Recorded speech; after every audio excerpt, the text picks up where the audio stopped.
There are kid geniuses gutting the federal government right now. Kind of kidding, but there are 6 very young engineers, some in their teens, working with Elon Musk at DOGE, the Department of Government Efficiency, to root out government waste, fraud, and abuse. Some of these DOGE engineers that Elon Musk has helping him are as young as 19 years old. That's good. They're very smart, though, Peter. They're like you. They're very smart people. How do we know this? Well, progressive media first sort of doxed the Doge boys, ages 19 to 24. One of the kids attended UC Berkeley, where he was in the prestigious Management Entrepreneurship and Technology program. He also interned at Bridgewater Associates, a well-known hedge fund, and tech companies Meta and Palantir.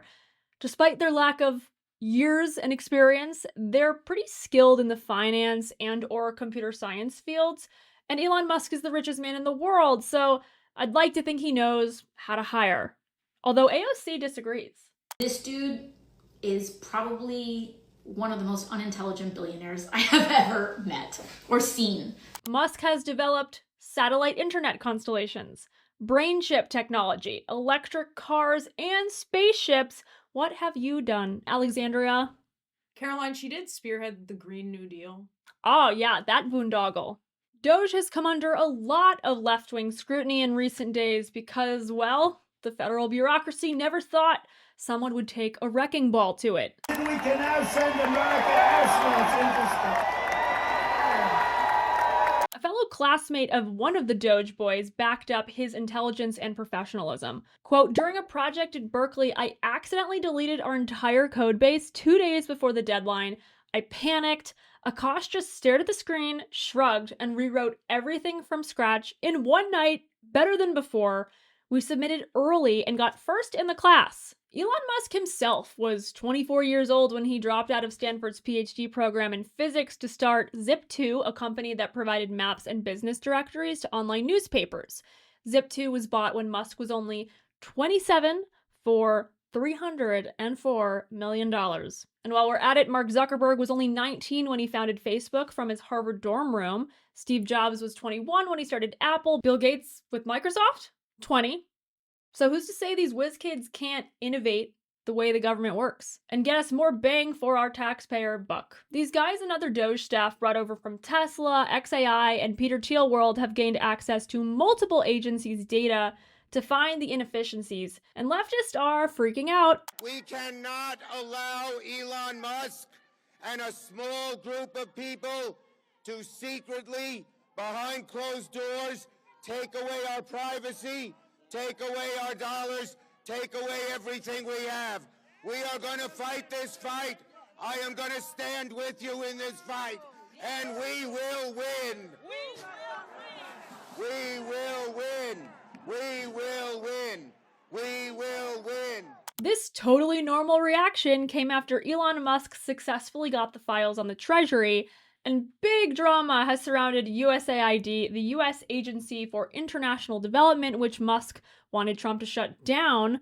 The original point of USAID was to help very poor societies get on the path to free market capitalism and liberty via certain humanitarian and public health programs. But the agency has been corrupted by left-wing initiatives very expensive to the taxpayer. Predictably, left-wing members of Congress were on the steps of the Treasury Department to defend their spending habits. We need to know who is in control of the Treasury, what their permissions are, what their intentions are, and what they want to do with your money and your identity. We need answers now. What do we need? So that was unintelligible. I'm sorry, what exactly do you want? It wasn't clear. And for all the talk about oversight and accountability, that's actually what the Doge project is providing, where there has been none. The objections from people like Elizabeth Warren is that Elon Musk is unelected, and to that I say, all these bureaucrats are also unelected, and also Doge doesn't have any bite. It literally just makes recommendations to Congress and the president. All it's saying is, here's the waste we found, what are you going to do with it? For example, USAID was behind a $400 million digital technology project for LGBT people in Africa, and $53 million to enable and empower local governments and vulnerable communities to realize their own resilient, low-carbon futures. I'm pretty sure its work is supposed to focus on things like war zones and countries suffering from famine, So that's a scandal. Look at all the fraud that he's found in this U.S. AID. It's a disaster what the people, radical left lunatics. And this issue goes back years. In 1994, whistleblower Paul Neifert revealed that the agency was distributing U.S. aid based on race in violation of federal law. Neifert told National Review, "As far as I'm concerned, Mr. Musk is quite correct in calling USAID a criminal organization. Their misconduct goes back years, in my case, and is not surprising to those familiar with USAID methods. This apple is indeed rotten." It became apparent that it's not an apple with a worm in it, Musk said on X. There's a lot of apple analogies in this. What we have is just a ball of worms. You've got to basically get rid of the whole thing. It's beyond repair. USAID may have also had a role in creating COVID.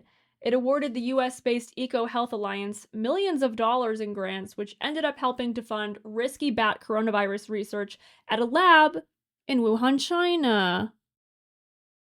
Marco Rubio has since taken over USAID under the umbrella of the State Department and will be giving it a very serious look. And there's more! A couple days ago, DOGE was granted access to all SBA systems, that is, the Small Business Administration. One of the DOGE boys told SBA staff they wanted access to HR, contract, and payment systems.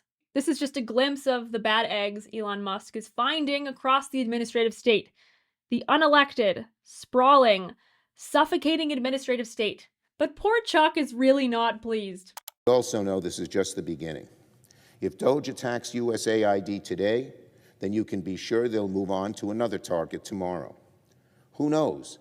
Maybe it'll be the Postal Service or the IRS. Don't tempt me with a good time. Listen, I just calculated my tax bill, and yeah, I got irrationally angry. Chuck Schumer and Hakeem Jeffries on Tuesday introduced a Stop the Steal bill, yeah, they really went there, to prevent DOGE from examining the way federal money is spent. Here's what Jimmy Kimmel had to say about Schumer's wheezing tantrum. We will win.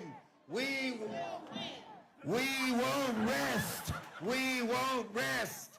We won't rest. We won't rest. Oh, we are so At the end of the day, the fact that the American taxpayer is getting transparency from the government that's become like a permanent and cancerous behemoth, totally unaccountable to the people, is a very good thing. Mark Hemingway said it perfectly. What should concern Democrats isn't the immediate threat of defunding USAID. What's concerning is that extensive corruption and government waste is no longer abstract. It's concretely evident to normie voters. Political debates will never be the same after DOGE. Democratic lawmakers are not the only ones melting down about DOGE. Hollywood is melting down about the deportation programs that Trump is initiating and that the vast majority of Americans support. For more on that, click here.